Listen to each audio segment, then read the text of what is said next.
city be great or remain great if it does not have a thriving and ever-evolving food scene? I didn't know it was audience participation, but thank you. Yes. No. Nah, it's okay. If we think about some of the most cherished celebrations that we have in our lives, when we think about special nights, whether it was to get to know somebody very well for the first time or maybe reconnecting with friends, there is a very strong chance that food was at the centerpiece of those sorts of events. And it's also quite likely that the more unique the food, the better it was, the more that night was special, and the more the memory of that night is implanted and seared in the memory. Additionally, one of the other dynamics, of course, that we face as a society, as all of you know, is that more and more experiences in people's lives are happening virtually, they're happening online, and hopefully we never get to the day when food is anything but what it is now, which is a very real, immediate, communal experience that can't really be replaced in any sort of virtual sense. And so many of the people who think about and write about what does it take to create an amazing city, they come to this conclusion that in the 21st century, one of the most important industries there is the restaurant industry. And because of that, we wanted to make sure that we put this program here today and that we found two individuals to come speak to us today that have truly brought some very unique and delicious things to our community, and not just one thing, but that have worked on a number of different concepts that have enriched us as a community. And so let me just do the quick introductions. Actually, Chuck Cerankosky is a restaurateur, cocktail enthusiast, and designer. He co-owns the restaurants Good Luck and Cure, both of which are amazing and some of the best in Rochester. He directs the Rochester Cocktail Revival and has designed a number of other dining concepts in Rochester and New York. Chuck is also one of the founders of the online food magazine Boomtown Table, and is on the team creating the soon-to-be open bowling dining recreational center called Radio Social, that was actually just in the news yesterday. Chuck lives in Brighton with his two kids, Sophie and Rain. And next to him we have Marty O'Sullivan, who was born and raised here in Rochester, where he attended McQuaid Jesuit. And he received a scholarship to play basketball at Fairfield University, where he graduated with a degree in finance and marketing. Then Marty returned to Rochester, where he worked for a while at Morgan Stanley before launching his food truck called Marty's Meats in 2012, which specializes in quick service barbecue, which I've also had and is absolutely delicious. And neither of them asked me to say any of that. It's just true. In addition to the food truck, Marty's has expanded to a full-service catering operation, a restaurant called Marty's on Park, which, as you probably imagined, is on Park Avenue, and also a line of bottled barbecue sauce. Marty has also served as a consultant on a number of food-related projects, and he aspires to continue to expand his brand into a variety of restaurant operations. So welcome both. Thank you for being here. And maybe if we can get started with a question which a lot of people generally want to know when they meet an entrepreneur in any field. How did you, for instance, Marty, start off with being first actually a professional basketball player as well, and then a wealth manager, and how did you make the transition from there to being an entrepreneur? A majority of my life I played competitive basketball, college, shortly professionally, and my education was in marketing finance, and I initially felt I needed to take a career in that. I joined a wealth management group with Morgan Stanley, and really disliked it. My wife, she's my wife now, but she was my girlfriend at the time, I'd say, if one more person talks to me about the weekend or the weather throughout the week, I'm gonna lose my mind. And that's how I felt. I'd come back on Monday and they'd say, "How's your weekend? Wasn't it great weather?" And then by Thursday, Friday, we're talking about the weekend and the weather again. And I just didn't think I was getting, I wasn't, like the weather looks great, and what are you doing for the weekend? And that was over and over again. And I didn't think, I wasn't pushing myself, which was something I always did in athletics, and I just didn't feel like I was pushing myself to achieve things. But and decided it was not for me. along the way with sports, I started to cook. And I think you hit the nail on the head with, in terms of dining. My family, we had 4 kids. There was 4 of us in 5 years. And one of the only real times we spent together, because there's so many activities, when we were eating. And it would be out or it would be at home or whatever it might be. So going out to dinner was always a big thing. I started cooking midway through college and really, really liked it. Where I went to school was on the beach. We barbecued. There may have been alcohol involved in that, and that might have made it more enjoyable and make myself think I was more successful at it than I was at the time. And but I really did a lot of self-research and took a job in between basketball and Morgan Stanley and working in a kitchen for about 5 months and really liked it. But when I was at Morgan Stanley, I just thought that this was a chance that I wasn't married. I didn't really have I didn't have a lot of bills. I was a scholarship athlete. I didn't have student debt, and felt that if I was going to do something crazy, like jump in a truck, drive it around, open the window, and try to get people to eat food from it, I better do it now. And so I did it. Now, what's actually interesting is you say that because you felt this was the one time where you could just be crazy, had no responsibilities. And I know Chuck, when you and I spoke before this interview, you said, "Hey, I was a young father, and I had been an industrial design engineer, and I was working on a graphical user interface for kidney dialysis machines, and I was bored by it. And somehow from that, you went to becoming a restaurateur. Can you maybe take us on that journey and what you were thinking?" Sure. First of all, I didn't develop or invent the kidney dialysis machine. I heard someone go, "Wow!" That's why he had to become a restaurateur. Right? I was a junior designer right out of RIT, and similar to Marty kind of described, you know pretty quick when your energy exceeds the demands of a job that has you sitting at a desk all the time, which is not to. It just means that it wasn't for me, and I had a lot of energy and at the time. I guess in going that would have been appropriate for going into business that I didn't really know at the time, but I just liked the design gig, and with the kind of responsibility or the financial requirements of raising 2 small children, thought still better take this seriously. And at the time, I was, or right before the design job, all through college, I was managing Javas, if you ever heard of it. There were a whole bunch of them, and general manager running around doing that the whole time. And then I land this, you go through design school, you graduate with highest honors, you land behind this desk, and you're using Adobe Illustrator and putting this hose over here, and it's great. And then you're like, I'm making less money than I was making managing the coffee shops. So and then you learn that way that really the excitement of the business of like really seeing the bones of how a business operated, participating in other people's experience, and then really understanding that there at the time where it seemed like there was definitely room for more growth and opportunity personally. In that field. So I have this fantastic sense to ramble. I don't know, did I answer the question? But are we there? Do we need more? What do we got? So. Okay. Well, answer this question actually next then. So the restaurant business is a unique sort of business. I almost think of it's almost to me like I constantly run into people who think that they can write a book, and I constantly run into people who really think that it's their dream and that they could do a great job opening a restaurant, a coffee house, a bar. Oftentimes there are people who maybe had spent some time cooking and think that their skills in the kitchen will translate into a business. Maybe they watched the movie Chef and now they want to do a run around with doing a food truck. Can you each talk about those early years and how does that sort of perception of what it's like, or maybe even your perception of what it was going to be like, how did that compare to the reality in those first years of running those businesses?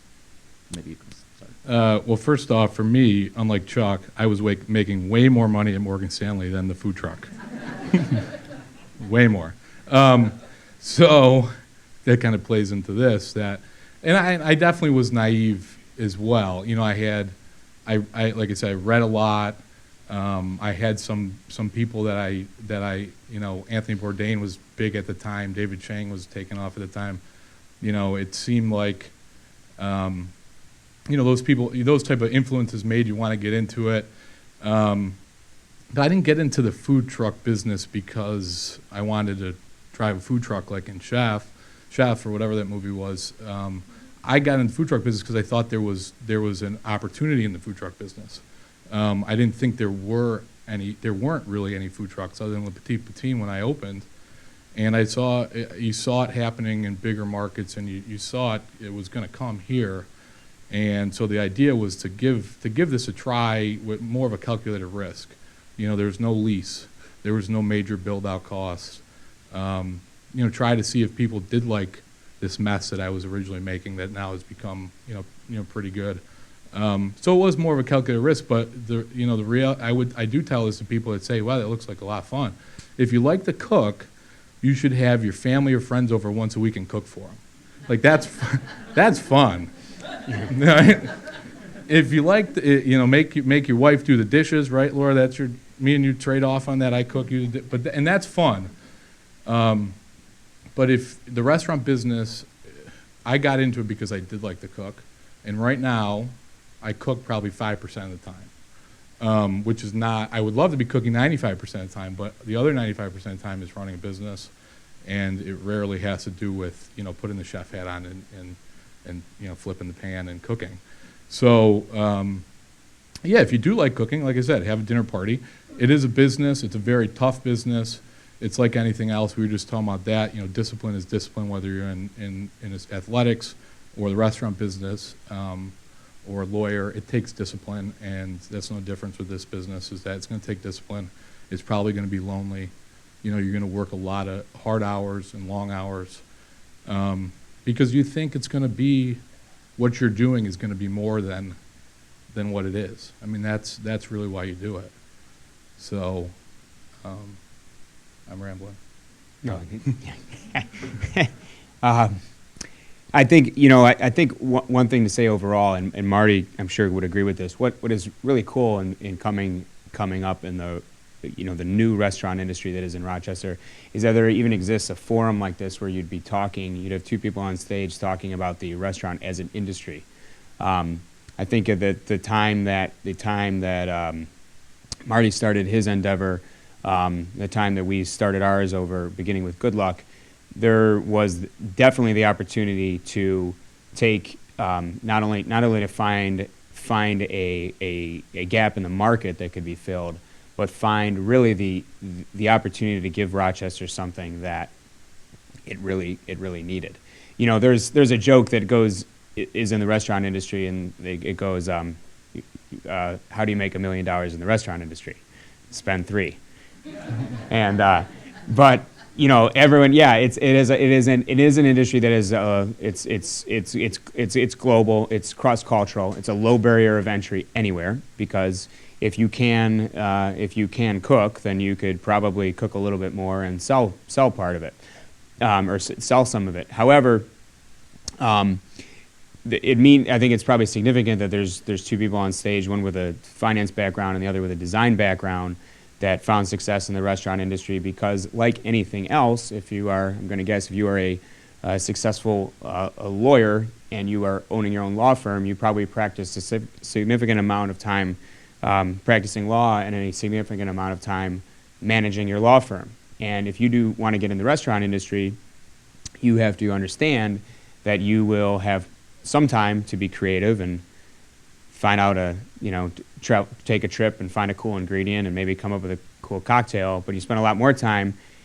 doing the things that really keep the lights on, managing the employees, keeping track of the costs, all that good stuff. For me, that's where my design background really came into play, because I found that running a restaurant was almost a rotating example of solving design problems all of the time. Obviously, there's an aesthetic to a restaurant. There's a a flavor to everything from the food to the drinks to the menu. There's an atmospheric component to the sound of the lights to the overall vibe, but everything from payroll to tip sharing systems to this, that, and the third, or reservation systems. Everything had like the ability to be approached like as a design problem, and I found it very valuable. That really, I'm a great cook for like 4 people, but I don't cook in my restaurant, and I do sometimes get caught making cocktails, but I've never served a table in my life. But if you have the passion to give people like an experience or a passion to make it happen, like in anything else, you can make it work. But yeah, you got to understand that it's a business to be run more than it's an omelet to be flipped. And I think that's a very interesting point. That's a good line. Yeah, that is a good line. No, good. So it's interesting. So I come from the medical, healthcare, technology, entrepreneurship world, and I've worked on some really complex stuff. And on top of that, for about 1.5 years, I was a partner in a restaurant. And Sorry. Lasers don't. No, right. Cardiology doesn't scare me. Lasers don't scare me. Like all those things, I can keep doing that for years. But I would be scared to ever again venture into the restaurant business because it's so difficult, and I think people don't fully appreciate it. In addition to just tipping my hat to you that you guys got through it and are now successful and growing, which is excellent. What I want to talk about is maybe some of the unique things that you did to become successful. And it strikes me that you two came at this, at opening your various ventures in different ways. So in the case of you, Marty, you very specifically said, I will start a food truck rather than the restaurant. Yeah, I was scared to. I agree with you that restaurants are scary, and at first I was scared to open a restaurant. So the idea was the fail cheap idea. If we're going to fail at this, let's do it as cheap as possible, right? And maybe it's just a food truck. It sucks. This sucks. And 4 months later, the truck's for sale, and then I go get a job. Compared to if you get further along, it could affect your life more than that. So I too felt that way. With me, my name is on the business. I always joke that I can't let it fail because then everyone knows I failed. And that's not going to happen. So, it's like, what was the initial question? I forgot it. Well, actually, the initial question, had I been able to finish it, was, what is it that you learned along the way, and what might you do differently if you were to restart that business again? All right, here we go. Now? I know the answer to that one. So I would say I'm not the greatest planner, and I did put together what I felt at the time was a strong business plan. And if somebody were to open a business, I would say really, really have that business plan, work through it. I thought I had worked through it, and then I proceeded to work through it for another 4 years now, and have learned on the fly, which has been great experience. But I think as much planning as you can do before you open the door, or when we talked about last night, start the clock. And to me, the clock is when that first bill comes in. Right now you're on the clock, and now you gotta figure out how you're going to do this. But if you can play out all those scenarios before the clock starts ticking, you're going to be in a better position. Chuck, somebody asked him over there, you guys are so successful. How are you guys so successful? And he said, well, I have a great team. And that is not, that sounds like a cliche answer, but it's the truth. I would imagine he's got a great team. We tried, I have good people. I've had good people around me. When I was successful in athletics, we had great teams. It wasn't relying on one person. So getting talent, keeping talent, managing talent is going to make you more successful as a business owner. I'm in the restaurant a lot, but if you come in the restaurant, out of the 6 days we're open, you might not catch me there. You're probably catch another one of my employees, and those employees are what you're going to get. That's the representation of my business that you're going to get when you walk in. So those people, those you want to have good people there to have a good representation of yourself. But the planning, I think the planning is huge. And then you can only plan another thing we were talking about. You can only plan so much.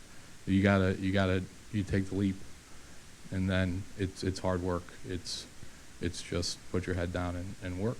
And So Chuck, you took a different approach. You did not have, Good Luck wasn't kind of a small storefront. You went all out from the beginning with a very unique concept, costly concept, I'm sure, to execute. What is it that you learned along the way, or what might you do differently if you were to restart that restaurant today? Well, I think that if I could pick one thing, and I'm not sure how much this would matter, but it would be to just be more educated about it, because Good Luck was, so I'm a 1/3 partner in Good Luck. I own it with 2 other guys that are well known in the community. But we had wanted to do something very small, and then it turned into something that got larger quick. And I, again, not knowing exactly really even how a restaurant ran, I'd done a lot of research. This kind of goes to Marty's point about like really making sure you have a good plan. And you discover like real quick when you look at the books of any restaurant that a restaurant profit margin is very, very thin. And it's you're doing well if you're keeping 10 cents of any dollar that you bring in. And when you that caused me to think about it in a different way, in that it's almost like sports I enjoy. Like I like to ski a lot, or I don't do it as a sport, but like, riding a bike. Maybe more people have ridden a bike than skied, but you can only lean on a bike so far. And if you lean on a bike farther than, let's say, 10 degrees, you fall over. And there was something right away and I can kind of juxtapose those 2 concepts together, because one thing was not knowing anything when you opened Good Luck, but I opened Cure 4 years after, so obviously had been through it a little bit.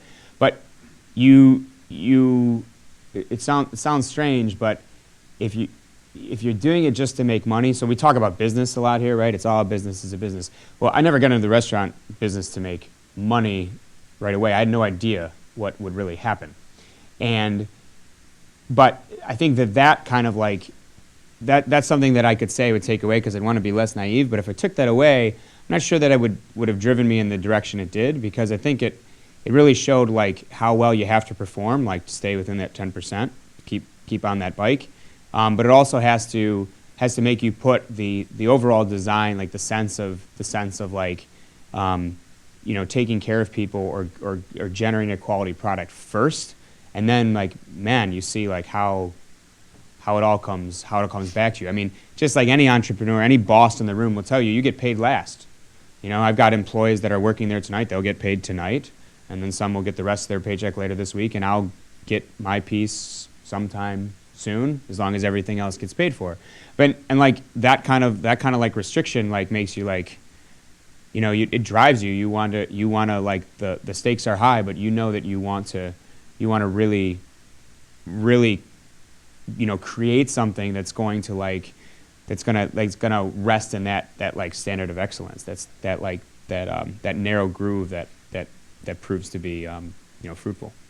So looking out at this point, kind of a little bit more into the future, and after this we'll open this up to questions. Where do you see the food scene in Rochester heading in the next couple of years, and what should we be thinking about in terms of new concepts, new ways that restaurants will be interacting with us or providing experiences to us? Rochester, I grew up here. I was here in high school, and I went to college for 5 years. Rochester right now is a great place to live and to eat and drink. It's better than it was 10, 15 years ago by a million miles. And then you throw in the fact that you're 30, 40 miles from Finger Lakes, and you're really, there's a lot of cool things going on. For me, I don't want to get into the full service restaurant business in terms of full service wait staff and all these different things. We introduced delivery and online ordering to the restaurant about a year ago, and it has exploded. We've did about 25% more business because of that. And you touched on it. Hopefully the restaurant world doesn't go somewhat virtual, but it is. And in bigger cities, you're seeing it in the sense that delivery is a big part of what people are doing. Online ordering is a big part of what some places are doing, and it's happening here. And it's a big part of our business, and I see it increasing, which is exciting, and we're doing a decent job at it. Even in some other cities, you're seeing some of these things they're actually called virtual restaurants, not to totally say the opposite of what you said there, but where they don't have footprints driven, and it's mainly driven by, commercial real estate going through the roof. Labor's always been expensive, and it's getting more expensive. So how, as a business owner, do you kind of curb some of those costs? And it could be delivery. And I think with the younger people, they're more technologically savvy, and they're willing to operate like that. But I think, take that away, you have more talented people that are finding their way back to Rochester, in all areas of industry, but in the food industry as well, and they're making their mark. I wish I had more nights off on the weekends to go and try more places more often, because they're really quality spots. So it's great to see guys like Chuck, other guys, his partners. There's other restaurant groups that are really trying to make their mark on Rochester, and I think if you ask most people, they would say they're doing a pretty good job. So. Yeah, the restaurant scene here is certainly exploded. There's a neat sense of I think of camaraderie that we all learn, like as operators. I think that's very prevalent, and it helps. It helps to see ideas communicated. We won't talk about it too much, but the cocktail revival, the Rochester Cocktail Revival, was like an event that again I co-founded and direct, that appeals to that nerve. Boomtown Table, the food journal or online food magazine that I started with my friend Leah, very much again exemplifies like the food scene, and like how there's some great actors in it and great participants all across the city. Food trucks being a great example of that. I think that what you'll see is, I think you'll start to see more, and I hope for you to see some more national attention, more attention from national media, recognizing Rochester as being sort of on the let's say it's the point to the harbor for the Finger Lakes, sort of, and then I think now, as the Wegmans doesn't Wegmans helps with this a lot too, but the Rochester public has become a lot more educated about food. A lot more. I think we're all a little sick of hearing about our garbage plates or our chicken Frenches and things like that. And what we define as cuisine, not that cuisine needs to be inapproachable or needs to be esoteric or elite, but we start understanding a little more like what a good quality night out might be, whether that's in the wine, the drink, the beer we drink, or whatever, or the food we eat. So I wonder. I guess I see that more of a possibility for concepts that are, whether it's strictly Japanese or high-end Mexican or something like that. I mean, even in the food truck scene is a great one. Like all the success that you have with the angle you take on barbecue and carnivores. And I mean, we've got said Le Petit Poutine. That's the garbage plate of French Canada, but she does real well. And then you've got all the other manner of different cuisines served that way, and I think that might come to brick and mortar restaurants too. Excellent. Well, we're going to turn to asking some questions here, and Richard's going to, I think, walk around with a microphone, and as he maybe finds if we could maybe first give a round of applause to Marty and Chuck.